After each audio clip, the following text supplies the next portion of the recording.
The Sinaloa cartel executed 17 people at a funeral. It was revenge between two of their own lieutenants.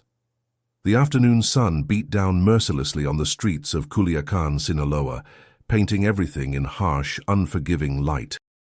Inside a modest funeral home on the eastern edge of the city, families gathered to mourn José El Flaco Ramirez, a mid-level distributor who'd been gunned down 3 days prior in what authorities called a targeted hit.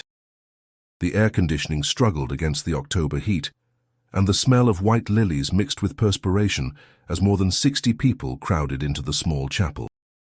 Miguel Ángel Soto stood near the back wall, his eyes scanning the room with practiced ease.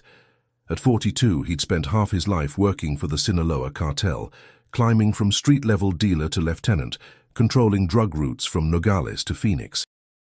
His dark suit fit perfectly, his salt-and-pepper hair slicked back, gold watch glinting as he checked the time.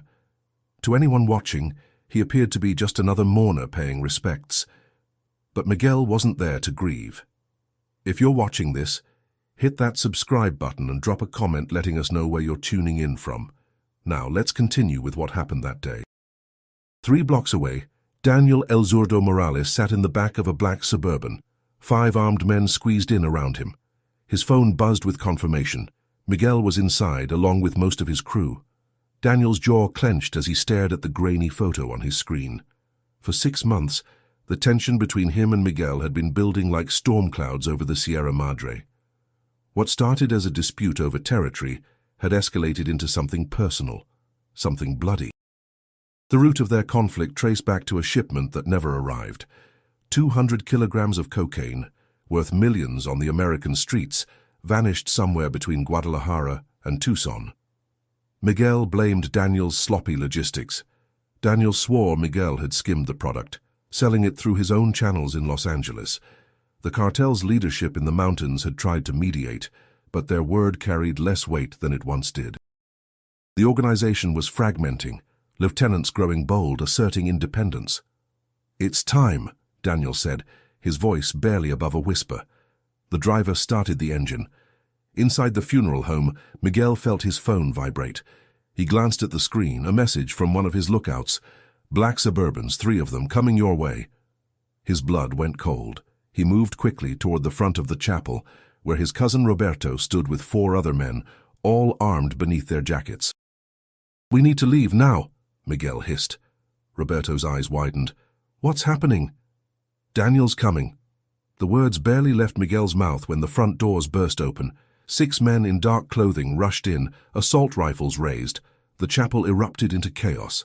Screams pierced the air as mourners scrambled for cover, overturning chairs, diving behind pews. The gunmen didn't hesitate. They opened fire, muzzle flashes lighting up the dim interior like lightning strikes. Miguel drew his pistol, returning fire as he moved toward a side exit. Bullets tore through the walls, splintering wood, shattering the stained glass window behind the altar. The portraits of El Flaco toppled to the floor, his smiling face disappearing under a cascade of shattered glass and fresh flowers. A woman, El Flaco's mother, fell clutching her chest, red spreading across her black dress. Roberto grabbed Miguel's arm, pulling him toward the door, but another wave of gunmen entered from the back. They were trapped. Miguel's men fought back desperately, but they were outnumbered and outgunned. The air became thick with smoke and the acrid smell of gunpowder. Bodies dropped, some cartel members, but mostly civilians who'd come to pay their respects, caught in the crossfire of a war they didn't understand. Through the chaos, Miguel saw him. Daniel stood in the doorway, backlit by the afternoon sun, a pistol in his hand. Their eyes locked for a moment that felt like eternity. Daniel raised his weapon, aimed directly at Miguel's chest. Roberto threw himself in front of his cousin just as Daniel pulled the trigger. The bullet hit Roberto in the throat and he collapsed, blood spurting between his fingers as he tried to stanch the wound. Miguel screamed, dropping beside his cousin, pressing his hands over Roberto's in a futile attempt to stop the bleeding. Roberto's eyes grew distant, unfocused, his body going limp. Miguel looked up to see Daniel walking toward him, stepping over bodies, his expensive shoes leaving bloody footprints on the carpet. The shooting had stopped. Daniel's men controlled the room now, weapons trained on the few survivors huddled in corners, praying, crying, too terrified to move. "You took what was mine," Daniel said, his voice eerily calm. "You thought I wouldn't find out, thought I wouldn't respond?" Miguel's hands were covered in Roberto's blood. His mind raced, searching for words, for some way out of this nightmare. "Daniel, please, this wasn't supposed to happen like this. We could have talked. Daniel laughed, a harsh, bitter sound. "I tried talking. You called me a thief. You went to the bosses, tried to get me removed. You made this personal, Miguel. You started this war. The shipment, I didn't take it. I swear on my life, on my mother's grave." "Your mother's grave?" Daniel gestured around the blood-soaked chapel. "Look where we are, hermano. Look what you've made me do. These people—" His voice cracked slightly. "These were civilians, families. But you left me no choice. You forced my hand." Miguel slowly stood, his legs trembling. Around them, the survivors sobbed quietly. He counted quickly. At least 15 bodies on the floor, maybe more. El Flaco's widow clutched her young daughter, both covered in someone else's blood.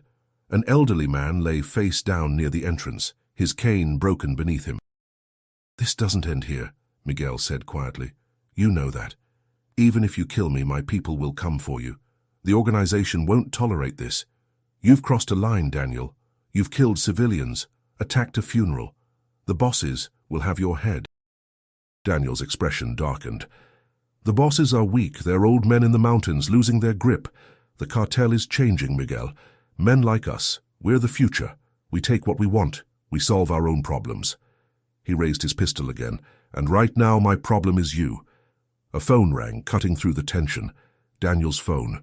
He answered without lowering his weapon, his eyes never leaving Miguel. "See?" His expression changed as he listened. "When? How many?" A long pause. "I understand." He ended the call.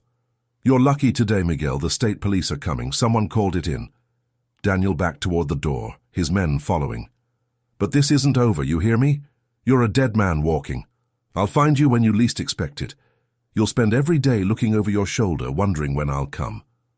They were gone as quickly as they'd arrived, the sound of engines roaring away down the street. Miguel stood frozen among the carnage, Roberto's body at his feet, surrounded by the dead and dying. Sirens wailed in the distance, growing closer. An hour later, the scene was crawling with police, federal agents, and forensic teams. Yellow tape cordoned off the entire block. News helicopters circled overhead. Miguel had slipped away before the authorities arrived, leaving through a back window, knowing that staying would mean arrest or worse. He'd returned to one of his safe houses on the outskirts of the city, a small apartment kept under a false name. He sat in the dark, still wearing his blood-soaked suit, staring at his hands. Roberto's blood had dried, turning his skin rust-colored. His phone wouldn't stop buzzing, calls from his crew, from other cartel members, from family. He ignored them all. On the television, news anchors spoke in grave tones about the massacre. The death toll had risen to 17. 17 people, including Roberto, including El Flaco's mother, including a 12-year-old boy who'd been serving as an altar attendant. Miguel had been in the drug trade for 2 decades. He'd seen violence, participated in it, ordered it. But this was different. This was indiscriminate slaughter. Daniel had crossed every line, broken every unwritten rule. The cartel operated in the shadows, avoiding attention, keeping civilian casualties to a minimum. What Daniel had done would bring heat from the government, from rival cartels, from within their own organization. His phone rang again. This time he answered. It was Arturo Beltran, one of the senior cartel leaders based in the mountains. "Miguel, we need to talk." "Don Arturo." "Not on the phone." "Tomorrow. The usual place. 9 a.m. Don't be late." The line went dead. Miguel knew what this meant. The leadership was intervening. Finally. They'd have to choose, him or Daniel. One of them would be sanctioned, marked for death. But which one? Had Daniel's reckless violence sealed his fate? Or would the bosses see Miguel as the instigator, the one whose accusations had sparked this war? He stood, walked to the bathroom, and turned on the shower. As he washed Roberto's blood from his hands, watching it swirl down the drain, he made his decision. Tomorrow's meeting didn't matter. The boss's judgment didn't matter. Daniel had killed his cousin, had murdered innocent people at a funeral. There was only one way this could end now. Miguel would have his revenge, but he'd be smart about it. Patient. He'd wait for the right moment, gather his most trusted men, and strike when Daniel felt safe. He'd make sure Daniel understood in his final moments exactly what he'd brought upon himself. The water ran clear finally, but Miguel felt like he'd never be clean again. He dried off, changed into fresh clothes, and began making calls. War had been declared at that funeral. Now it was time to fight. The mountains outside Culiacan rose like ancient sentinels, their peaks shrouded in morning mist. Miguel drove alone along the winding dirt road, his truck kicking up dust that hung in the still air. He'd left at dawn, telling no one where he was going. Trust was a luxury he could no longer afford. Even his own crew might harbor informants, people bought by Daniel or by the organization's leadership. The meeting place was a small ranch house, isolated and defensible, where cartel business had been conducted for decades. As Miguel approached, he saw several vehicles already parked outside. Armored SUVs with tinted windows, the kind favored by the organization's upper echelon. His stomach tightened. This wasn't just Arturo, the full council had assembled. Inside, 5 men sat around a rough wooden table. Miguel recognized them all. Arturo Beltran, the eldest at 68, his face weathered like old leather. Javier El Rapido Torres, who controlled the Pacific Coast routes. Hector Salazar, the financial mind behind their money-laundering operations. And 2 others, enforcers whose presence meant the council was considering violence. Notably absent was Daniel. Miguel sat in the empty chair, accepting the glass of tequila that Arturo poured. "Miguel," Arturo began, his voice gravelly from a lifetime of cigarettes, "tell us what happened, your version." For the next 20 minutes, Miguel recounted the events, the disputed shipment, Daniel's accusations, the escalating threats, and finally the massacre at the funeral. He spoke calmly, factually, omitting nothing. When he finished, the room fell silent. Javier leaned forward. "Daniel tells a different story. He says you've been skimming for years. Says you used that shipment to start your own operation in California. Says you plan to leave the organization, take your entire network with you." "That's a lie," Miguel said firmly. "I've been loyal for 20 years. Check my books, check my accounts. Everything I've earned I've shared with the organization. The proper percentages, always on time." "We have checked," Hector said quietly. He slid a folder across the table. "Your finances are clean. No hidden accounts, no unusual transfers. Daniel's finances, however." He opened another folder. 3 offshore accounts in the Cayman Islands, $7 million moved in the last 6 months, money that should have gone up the chain. Miguel's eyes widened. Daniel was the thief. "It appears so," Arturo said. "But that's not why we're here. Money can be recovered. What concerns us is what happened yesterday. 17 dead, including civilians, children. The media is calling it the worst cartel massacre in 5 years. The president is sending federal troops. The Americans are threatening to cut off cooperation. Daniel has brought disaster upon all of us." "So you'll sanction him?" Miguel asked. The enforcers exchanged glances. Arturo sighed deeply, suddenly looking older than his years. "It's not that simple. Daniel controls the Tijuana corridor. His people are loyal, well-armed. If we move against him, he'll fight back. We could have a civil war. The organization could fracture completely." "Then what?" Miguel's voice rose. "He killed my cousin. He murdered innocent people. He has to pay." "And he will," Arturo said. "But carefully, strategically. We're going to strip him of his territory, transfer his routes to other lieutenants. We'll cut off his supply lines, his money flow. Within 6 months, he'll be weak, isolated. Then we'll move." 6 months? Miguel slammed his hand on the table. "I want justice now." "What you want," Javier said coldly, "is irrelevant. The organization comes first. Always. We're offering you something, Miguel. We're giving you Daniel's territory, the Tijuana corridor, the Nogales crossing, all of it. You'll double your income, triple your power. But you have to be patient. You have to follow our plan. Miguel stared at the 5 men, reading their expressions. They weren't asking, they were telling. This was the deal. Accept it or face the consequences. The cartel didn't tolerate disobedience even when seeking justice. What about Daniel's men? Miguel asked. They won't just accept new leadership. Some will resist, Hector acknowledged. That's where you come in. You'll need to convince them through negotiation or force that their loyalty to Daniel is misplaced. Show them proof of his theft. Offer them better positions, more money. And those who refuse, he shrugged. Handle them however you see fit. Arturo refilled Miguel's glass. This is your chance, Miguel, to rise higher than you've ever been, to have real power in the organization. Daniel destroyed himself the moment he opened fire in that chapel, but we need to manage this carefully or we all suffer. Can you do that? Can you be patient? Miguel thought of Roberto, his cousin's final moments, the blood, the screams. Every instinct screamed for immediate revenge. But he'd survived 2 decades in this business by knowing when to push and when to wait. The council was offering him everything he'd ever wanted: power, territory, wealth. All he had to do was let them orchestrate Daniel's downfall. I can be patient, Miguel said finally, but I want to be there. When the time comes to end Daniel, I want to be the one who pulls the trigger. Arturo smiled grimly. That can be arranged. They spent the next 2 hours discussing logistics, how Miguel would take control of Daniel's territory, which lieutenants to approach first, how to handle the inevitable violence. Maps were spread across the table, names checked off lists, plans made and revised.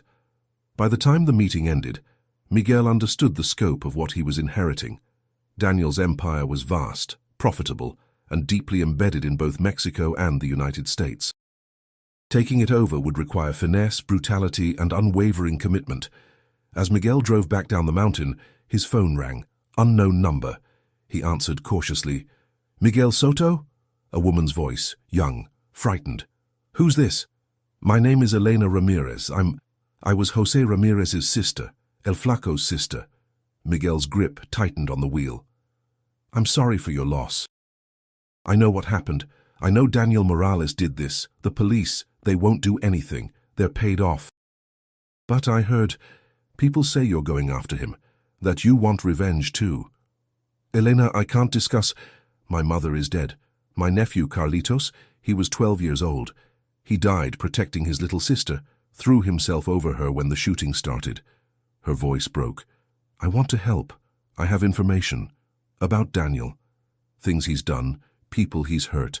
I kept quiet before because I was scared.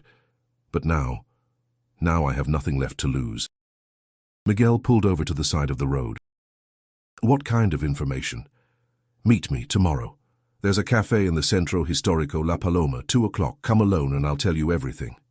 The line went dead before Miguel could respond. He sat there, engine idling, considering. It could be a trap. Daniel could have gotten to El Flaco's family, could be using them to lure Miguel into an ambush. But it could also be legitimate. People who'd lost everything often wanted revenge as badly as he did.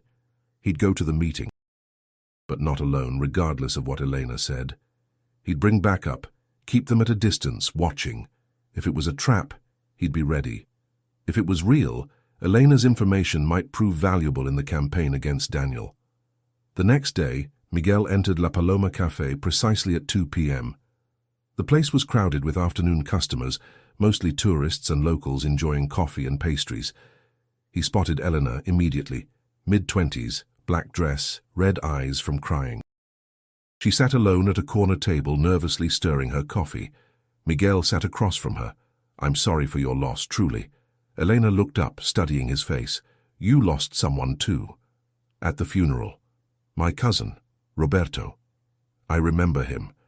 He was always kind to Jose, treated him with respect. She pushed a manila envelope across the table. These are bank statements. Daniel's been paying off police commanders, judges, even federal agents. I got them from Jose. He worked for Daniel for years, kept records of everything. He was planning to use them as insurance, protection, but it didn't save him. Miguel opened the envelope, quickly scanning the documents. They were explosive, proof of corruption at every level of law enforcement. Names, amounts, dates. With this information, he could destroy Daniel's protection network, leave him exposed and vulnerable. "Why give this to me?" Miguel asked. Elena's eyes hardened. "Because the legal system won't deliver justice. Because the police are bought. Because the only way Daniel pays for what he did is if someone makes him pay. I know what you are, what you do. I know you're part of the same world that killed my family. But right now you're all I have. This information is dangerous. If Daniel finds out you have it, let him come," Elena said bitterly. "He already took everything I love. What more can he do to me?" Miguel carefully placed the envelope in his jacket. "I'll use this, I promise you that. And when the time comes, Daniel will answer for what he did. I want to be there too, when it happens." "Elena, that's not... I want to look him in the eyes. I want him to know why he's dying. I want to be the last thing he sees." Her voice was cold, devoid of emotion. The innocence that once inhabited her had been murdered along with her family. Miguel recognized that look. He'd seen it in mirrors, in the faces of countless others whose lives had been shattered by violence. Elena was already lost, consumed by the same darkness that had claimed him years ago. Refusing her request wouldn't save her. She'd find another way, probably get herself killed in the process. "When the time comes," Miguel said quietly, "I'll let you know." Elena nodded once, then stood and walked out of the cafe without another word. Miguel sat there for a few minutes, the envelope heavy in his jacket, feeling the weight of another life pulled into the orbit of revenge. Outside, his phone buzzed. A message from one of Daniel's former distributors, a man named Carlos, who Miguel had approached the day before. "I'm in. Daniel's moving a major shipment through Nogales next week. I can give you the details. Let's talk." The pieces were falling into place. The council's plan was working faster than expected. Daniel's empire was beginning to crack, his people sensing weakness, jumping ship before it sank. Within weeks, not months, Miguel would be ready to make his move. But as he left the cafe, Miguel couldn't shake a growing unease. Revenge was supposed to feel righteous, satisfying. Instead, it felt hollow, like falling into an abyss that had no bottom. Roberto was still dead. Elena's family was still dead. No amount of violence would bring them back. Yet he continued forward, because in this world there was no other choice. Weakness meant death. Hesitation meant destruction. The cartel demanded absolute loyalty, absolute commitment. You were either predator or prey, and Miguel had decided long ago which side of that equation he'd occupy. The war with Daniel was just beginning, and Miguel knew with a certainty that chilled his blood that before it ended, many more would die. The funeral massacre was just the opening salvo in a conflict that would consume everything in its path. 2 weeks passed. Miguel worked methodically, meeting with Daniel's former associates one by one, offering better terms, showing them the evidence of Daniel's theft and corruption. Some accepted immediately, grateful for the opportunity to switch sides before the inevitable collapse. Others required persuasion, cash bonuses, threats, demonstrations of Miguel's growing power. 3 of Daniel's men refused outright, declaring their loyalty absolute. They disappeared within days, their bodies never found. The message spread quickly. Defiance meant death. Daniel wasn't passive during this period. He struck back, targeting Miguel's legitimate businesses. A restaurant burned down in Mazatlan, a warehouse of automotive parts destroyed by arson in Hermosillo. But these were desperate, unfocused attacks that only alienated more of his supporters. The council's strategy was working. Daniel was being isolated, cut off from resources and allies. Miguel moved into a new compound, a fortified estate on the edge of Culiacan with high walls, security cameras, and armed guards around the clock. He no longer ventured out without a convoy, no longer trusted anyone completely. Paranoia became a way of life, essential for survival. It was on a Tuesday evening when everything accelerated. Miguel was reviewing financial reports in his study when Ernesto, his head of security, burst in without knocking. "Boss, we've got movement. Daniel's people. They're gathering at the old cement factory outside town. Big numbers, maybe 40 men, heavily armed." Miguel stood immediately. "He's planning something. A major attack." "Looks that way. What do you want to do?" Miguel thought quickly. A direct assault would be suicide, but if he could outmaneuver Daniel, catch him exposed. "How many men do we have ready to move?" 30, maybe 35. "Get them.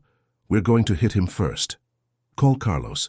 I want to know every detail about that shipment coming through Nogales. If Daniel's gathering his forces here, his border operations will be vulnerable." Ernesto nodded and left. Miguel walked to the window, looking out over his property. The sun was setting, painting the sky in shades of orange and red, beautiful and ominous. He felt the momentum shifting, sensed that the final confrontation was approaching faster than the council had planned. His phone rang. Arturo. "Miguel, we're hearing reports that Daniel is mobilizing. Don't do anything rash. Stick to the plan." "The plan assumed we had months," Miguel replied. "Daniel's forcing our hand. If we wait, he'll hit us. I need to strike first. If you engage in open warfare in Culiacan, the government will come down hard. Federal troops, military. It'll destroy everything we've built. Then what do you suggest?" A long pause. "Where is Daniel right now?" "Old cement factory, east side of the city. Leave him to us. We have people in place. By morning, Daniel will no longer be your problem." Miguel's blood chilled. "You're going to sanction him tonight?" "The council has decided. Daniel's actions have become intolerable. He's a liability to the entire organization. Our people will handle it cleanly. No spectacle, no civilian casualties. In the morning, his territory officially transfers to you. But Miguel, you need to stand down. No retaliation, no attacks tonight. Let us handle this." "I want to be there. I want to see it." "That's not wise. When Daniel dies, everyone will look to you first. You need distance, plausible deniability." "Arturo, please, I need this. For Roberto, for all the people he killed." Another pause. Then, "The cement factory. 11 p.m. Our people will be in position. But if you're there, you're on your own. We won't protect you if something goes wrong." "I understand." The line went dead. Miguel sat back down, his hands trembling slightly. It was happening. After all the planning, all the maneuvering, Daniel would finally pay for what he'd done. But instead of satisfaction, Miguel felt only emptiness. What came after revenge? What was left when the driving purpose of your existence was suddenly fulfilled? He pushed those thoughts aside. There would be time for reflection later. Now he needed to prepare. At 10:30, Miguel left the compound with Ernesto and 2 other trusted men. They drove through the darkened streets of Culiacan, avoiding main roads, taking a circuitous route to the cement factory. The industrial zone was deserted at this hour, the factories silent and dark. They parked a quarter-mile away and approached on foot, using the shadows of abandoned buildings for cover. Through night vision binoculars, Miguel could see the cement factory. Trucks were parked outside, armed men patrolling, and in the center of it all, under a single floodlight, stood Daniel Morales, gesturing animatedly as he spoke to his assembled forces. Miguel checked his watch. 10 minutes to 11. Then he saw them, dark shapes moving through the periphery, professional and silent.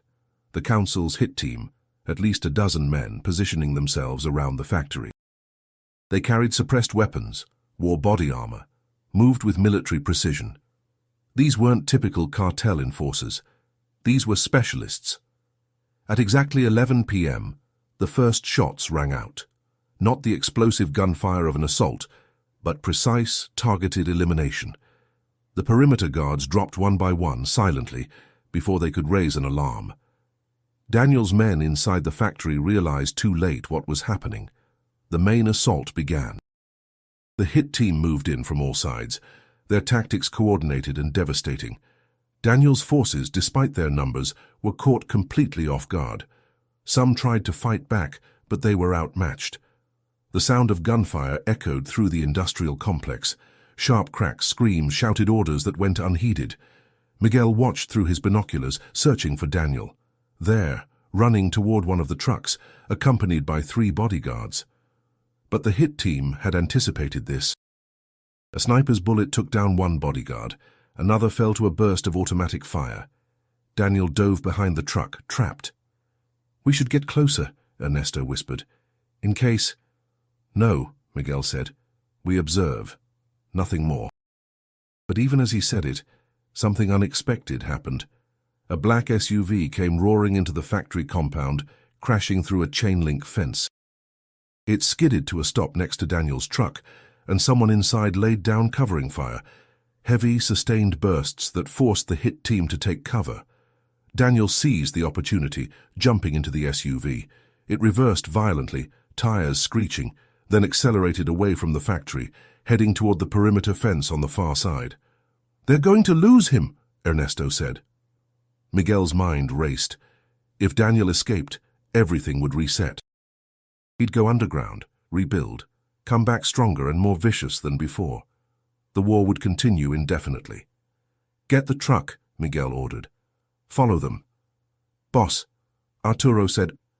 "I don't care what Arturo said. Move!" They ran back to their vehicle and gave chase. The SUV was heading south toward the highway. Miguel called Arturo as they drove. "Daniel's running. Your people lost him." "Miguel, do not engage. Let him go. We'll find him later. If he reaches the highway, he's gone. I can end this now." "It's too risky. There are police patrols." Miguel ended the call. Ahead, the SUV swerved onto a side road, heading toward the outskirts of the city, where residential neighborhoods gave way to empty lots and partially constructed buildings. Perfect. Isolated. No witnesses. "Faster," Miguel told his driver. They closed the distance, pulling alongside the SUV. Ernesto leaned out the window and fired, bullets sparking off the armored door. The SUV swerved, trying to force them off the road. They fell back, then accelerated again, this time ramming into the SUV's rear quarter panel. The impact sent the SUV spinning. It careened off the road, crashed through a wooden fence, and flipped onto its side in an empty lot. Miguel's driver hit the brakes and they jumped out, weapons ready. The SUV's occupants were stunned but alive. Miguel approached carefully, his pistol extended. The driver was unconscious, slumped over the deflated airbag. In the back, Daniel Morales was trying to crawl out through the shattered rear window, blood streaming from a cut on his forehead. "Daniel!" Miguel shouted. "It's over!" Daniel stopped, looked back, saw Miguel standing there. For a moment, neither moved. Then Daniel laughed, a broken, desperate sound. "Over? It's never over, Miguel. You know that.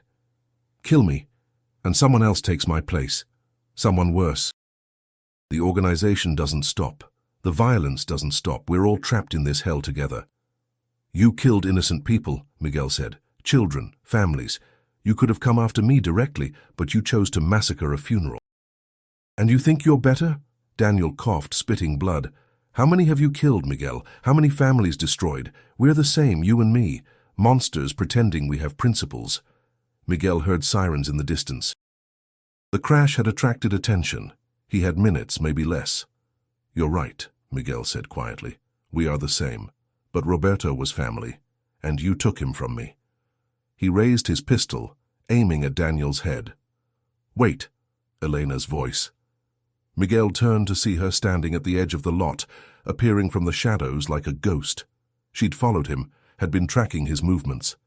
In her hand, she held a small revolver. "Elena, get out of here. Police are coming."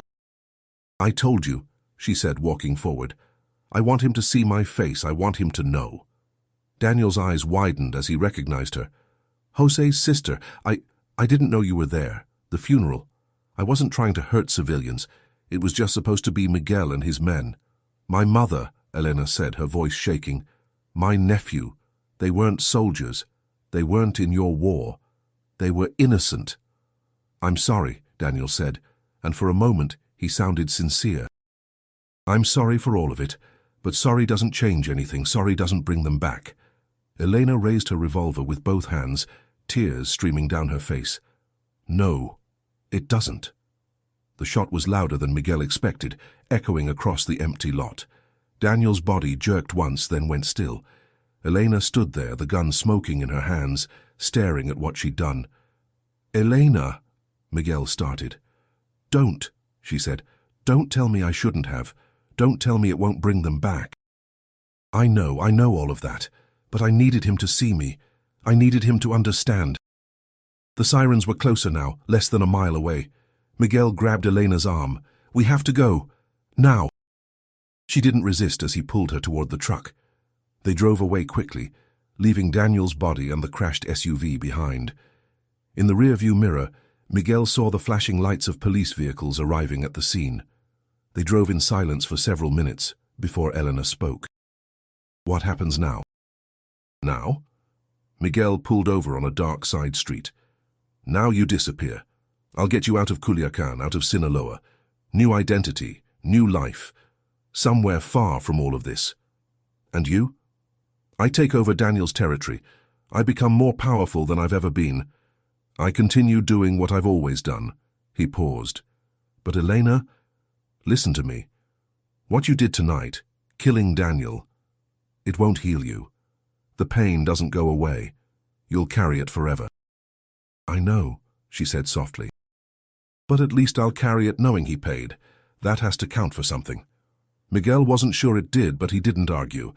He made a call, arranged for Elena to be taken to a safe house, then eventually moved out of Mexico entirely. Within an hour, she was gone, disappearing into the network of cartel resources like a ghost. Miguel returned to his compound as dawn broke. Arturo called immediately. "It's done. Daniel's dead. But Miguel, you disobeyed direct orders."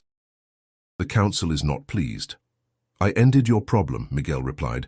"Daniel's territory is mine now, as agreed. His remaining men will fall in line or disappear. The organization can go back to business." "At what cost? You exposed yourself. The police have witnesses, maybe even footage. This will complicate things." "Then I'll handle the complications. That's what you're paying me for, isn't it?" A long silence. "The council will meet next week. You'll attend. We need to discuss your enthusiasm." The line went dead. Miguel sat in his study exhausted, running on adrenaline and coffee. Outside, his guards patrolled the walls. His empire had grown overnight, doubled in size and scope. He controlled more territory than any lieutenant except the council members themselves. But somehow it all felt hollow. Roberto was still dead. 17 people massacred at a funeral were still dead. Elena's family was still dead. And now Daniel was dead too, adding another body to the pile. The cycle of violence continued, unbreakable, eternal. Miguel thought about Daniel's last words. "We're all trapped in this hell together." He'd been right. There was no escaping the life they'd chosen, no redemption for the things they'd done. Just an endless succession of conflicts, betrayals, and bloodshed.